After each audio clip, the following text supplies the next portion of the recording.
This video is sponsored by ASUS. I miss gaming. I just turned 30 and between the channel, trying to build a car business and life in general, I barely have time to play anymore. And judging by the comments online, a lot of you are in the same boat. Some of you are parents, some of you have a dusty Xbox sitting under the TV, others have a handheld you swore you'd use more often.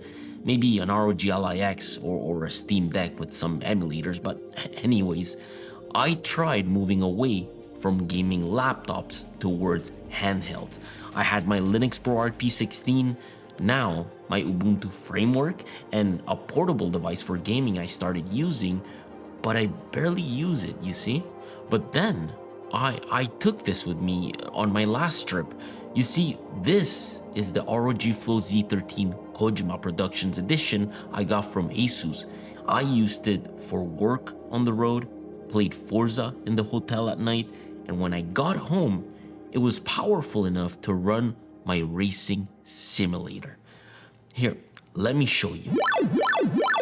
Kojima. Who here has not played Metal Gear Solid? Kojima is one of the most famous video game creators in the world, the king of Konami. You know what? The king of video games, really. He is like the Christopher Nolan of video games. Kojima is one of the few game creators whose name alone can actually sell a product. And the cool part is that he was okay with this. His own laptop made with the help of ASUS, with a carrying case, which is totally a vibe.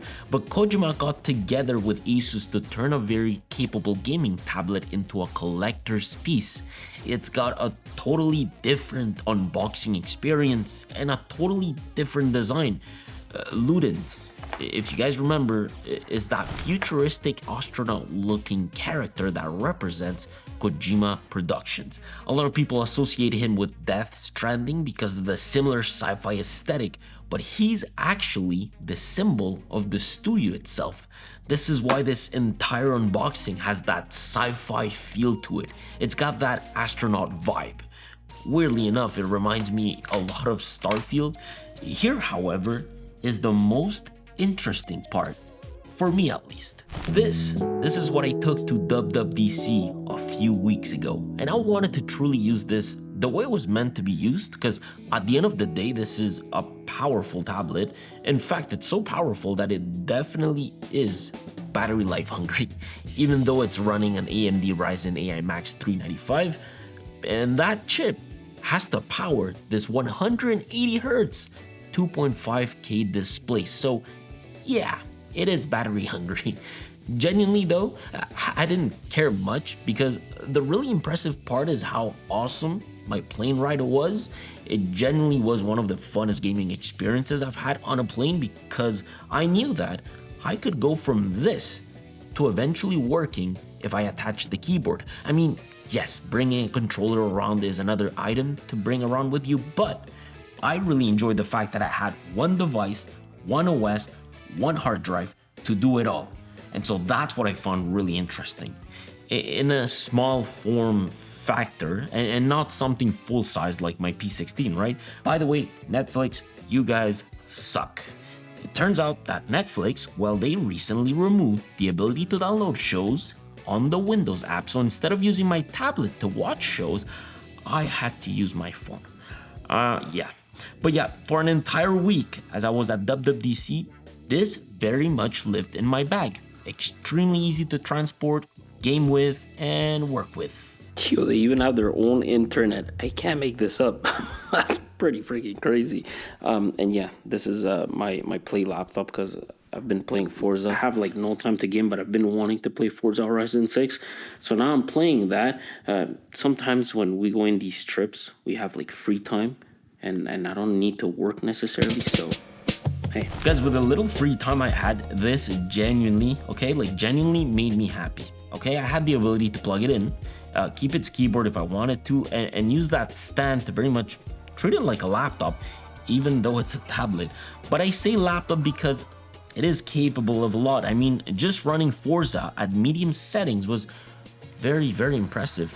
And a lot of it has to do with the fact that this here pairs with that Radeon 8060S GPU everyone has been talking about, and 128 gigabytes of memory, 128 gigabytes of RAM. It's insane.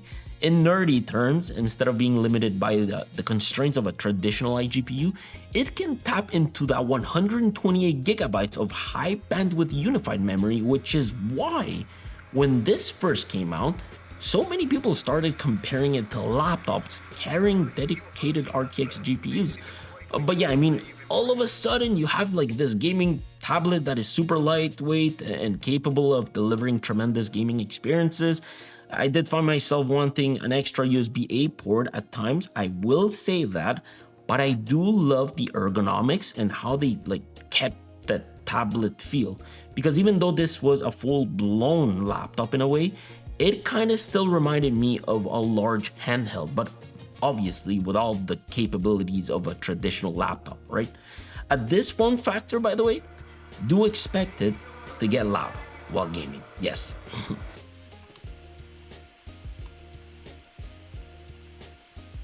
That's yeah, the loudest it will get, which yes, it's pretty loud.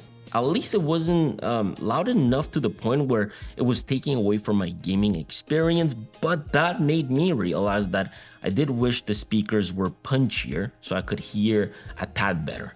And I will get into the thermals later a tiny bit as I dock this on my simulator, but right now my goal is to just show you how you can have a gaming laptop that converts into a tablet and completely changes the way you use it. Because when I had Wi-Fi and I was able to consume content and watch videos, it was exactly what I dreamed of having in a laptop that could also deliver a gaming experience for me when I wasn't working. And so time is the reason as to why I stopped buying gaming laptops. For me, and probably for many of you, the reality is that, well, I'm often traveling, working abroad, working at the office, running errands, taking care of the house, having family time. So like really, finding gaps in between my day to game is like not the easiest of things. And so I found it super interesting how with this, I was easily able to hop in and out of gaming sessions without doing too much or without having to carry too much. And I remember when I was like coming back from WWDC at the airport, I was so easily able to work if I needed to. I was easily able to watch Netflix, enjoy some content. Like, it's genuinely probably one of the coolest techs in the world that allows you to almost do it all. Because, I mean, let's be honest here, right? This isn't going to be delivering RTX 1590 levels of performance. Like when I say work, okay, for example, on the video editing side, it's not as capable as my P16 or a MacBook per se. Like running DaVinci, okay, and editing log 422 footage that lives in my server is not really the nicest experience at all. And if you play video games like Starfield, for example, at medium to high settings, the gaming experience is definitely not the smoothest. Achievable, yes, definitely. I mean, even Spider-Man plays great on this once you dial in the graphics settings. But what I'm trying to get at is that the Flow Z13 is a hybrid laptop that is capable of doing a lot, but not everything. Just to give you a little dumb example, right? Most 2-in-1s, using it on your lap is still a bit of a no-go, right? So it's those type of little things that make you realize, wait a minute, this isn't a full-sized laptop. But however, I didn't need it to do everything really, because the coolest thing about my workflow is Parsec. If I need to edit heavy footage, I can use Parsec to edit from my PC at home. And everything else like using Chrome, Superhuman, Lightroom to edit pictures while I was abroad, sorting footage with the help of MPV and Icarus, all of these things were easily achievable with my Flow Z13 KGP. So this time, I did not need to bring a separate handheld with a separate OS to be able to get some gaming done. I like the fact that I was still able to be productive and get some gaming done without necessarily having to bring a dedicated or a massive machine around with me. But all of this comes at a cost. Battery life. You see, battery life is not the best when gaming. When gaming, of course, this is a bigger system, has a bigger chip, way better screen compared to handheld. To give you an example, I started gaming at around 5:38 a.m. Pacific time with 62% while I was in the plane, and I had my controller connected and my headphones connected. In less than 20 minutes, I had lost about 35% during my flight. I did use my portable battery pack from EcoFlow, but of course, it wasn't enough wattage for those 40 gigabits per second USB 4 ports. However, it kept the laptop at around 18% for a good hour, so genuinely I was quite happy with the setup. But that's gaming. Gaming is a whole other thing because productivity-wise, I remember when I was at Apple Park doing work from 2 p.m. to about 6 p.m., my battery went from 90% to 41% in about 4 hours. And a lot of it had to do with the fact that I was using ChatGPT, Chrome, Superhuman, WhatsApp, and Explorer to transfer and sort footage. And using it this way made me realize, well, my biggest complaint is there's no SD card reader. Yes, it's got a mini SD card reader, but I genuinely feel like a full SD card reader could have been better because at the end of the day, well, it's fully capable of editing pictures. I actually had to go get an SD card reader from the Apple store so I could transfer footage and edit photos. But other than that, and that extra USB 8 port I wanted, 2 USB 4 Type-C ports at 40 gigabits per second are enough. It's got one HDMI 2.1 port, a 3.5 millimeter headphone mic combo jack, if you want to call it, and the ASUS charging port, which is all plenty. The power button, by the way, has a fingerprint reader, works exactly like the one on the ROG LIX, and I also found the Bluetooth 5.4 connection to be very reliable. Now, with my ports situation, I did need to use an Anker dongle to be able to mount my simulator to it. Yeah, freaking cool, right? And this was the most awesomest thing about this hardware, I guess, if that's even a word. I was able to run at medium graphics on a 4K 240Hz panel from ROG, Forza Horizon 6 without any hiccups. All of that connected to my Fanatec setup that runs the wheelbase, the pedals, and the steering wheel.